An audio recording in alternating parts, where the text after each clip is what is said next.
വഴിക്ക് ഉപകാരം ഉപദ്രവം ചെയ്യാൻ കഴിയുന്നവൻ അള്ളാഹു മാത്രമെന്ന് റഷീദിയുടെ മുമ്പ് പ്രാമാണികമായി ഖുർആനിലോ ഖുർആൻ വ്യാഖ്യാന ഗ്രന്ഥങ്ങളിലോ ഹദീസിന്റെ വ്യാഖ്യാന ഗ്രന്ഥങ്ങളിലോ ഇമാമുകൾ പറഞ്ഞതായിട്ടോ താബിഈകൾ പറഞ്ഞതായിട്ടോ താബിഈകൾ പറഞ്ഞതായിട്ടോ ഒരു രേഖയുടെ ശകലം പോലും കേരളത്തിലെ മുജാഹിദ് പ്രസ്ഥാനത്തിന് കൊണ്ടുവരാൻ കഴിയില്ല.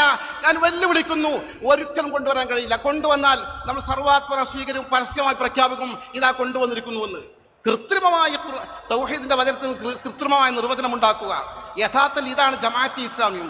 ജമാഅത്തെ ഇസ്ലാമി പറയുന്നത് ഈ രാജ്യത്ത് തെരഞ്ഞെടുപ്പിൽ മത്സരിക്കാൻ ശിർക്കാണ്, അതുപോലെ വോട്ട് രേഖപ്പെടുത്തൽ ശിർക്കാണ്, ഗവൺമെന്റ് ഉദ്യോഗം സ്വീകരിക്കൽ ശിർക്കാണ്, അതുപോലെ സ്വന്തം മാനേജ്മെന്റ് സ്കൂളുകൾ നടത്തൽ ശിർക്കാണ്, ആ സ്കൂളിൽ കുട്ടികളെ അയക്കൽ ശിർക്കാണ്, രാജ്യത്തെ കോടതിയിൽ പോയാൽ ശിർക്കാണ്, ഒക്കെ ശിർക്ക. ഇബാദത്തിന് പുതിയ അർത്ഥകൽപ്പന നൽകി. അള്ളാഹു അല്ലാതെ അനുസരിക്കപ്പെടാൻ അർഹനില്ല.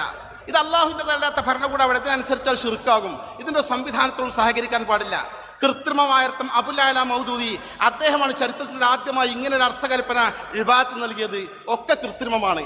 ഇത്തരം കൃത്രിമമായ കാര്യങ്ങളെ സമസ്ത കേരള ജംഇയ്യത്തുൽ മുസ്ലിം സമൂഹത്തിന് മുമ്പിൽ കൃത്യമായി തെളിവ് സഹിതം തുറന്ന് കാണിച്ച് പഠിപ്പിച്ച് ബോധ്യപ്പെടുത്തി കൊടുത്തതിന്റെ ഫലമായി ഇന്ന് ഇതേ നിർവചനത്തിന്റെ പേരിൽ മുജാഹിദ് പ്രസ്ഥാനം ചിഹ്ന ഭിന്നമായി തർക്കിച്ചുകൊണ്ടിരിക്കുകയാണ്, പരസ്പരം ശിർക്ക് ആരോപിച്ചുകൊണ്ടിരിക്കുകയാണ്. ജമാഅത്തെ ഇസ്ലാമി പിൻവലിച്ചു എന്ന് പറയുന്നു, പക്ഷേ പിൻവലിക്കാതെ ഇതേ ആശയങ്ങൾ പഠിപ്പിക്കുന്ന പുസ്തകങ്ങൾ അവിടെ പ്രസിദ്ധീകരണ നിരന്തരം വിറ്റഴിച്ചുകൊണ്ടിരിക്കുന്നു, പ്രസിദ്ധീകരിച്ച് വിൽപ്പന നടത്തിക്കൊണ്ടിരിക്കുന്നു. പിടിച്ചു നിൽക്കാൻ കഴിയാത്ത സാഹചര്യം. അഹ്ലു സുന്നത്തി വൽ ജമാഅത്തിനെ ആദർശമായി അംഗീകരിക്കുന്ന സമസ്ത കേരള ജംഇയ്യത്തുൽ ഉലമ ഒന്നുപോലും മാറ്റി പറയാതെ, ഒന്നുപോലും കൂട്ടിച്ചേർക്കാതെ, ആ പരിശുദ്ധമായ ആദർശത്തിന് ഒരു കളങ്കവും ഏൽപ്പിക്കാൻ അനുവദിക്കാതെ അത് ശക്തമായി മുന്നോട്ട് ഗമിച്ചുകൊണ്ടിരിക്കുകയാണ്.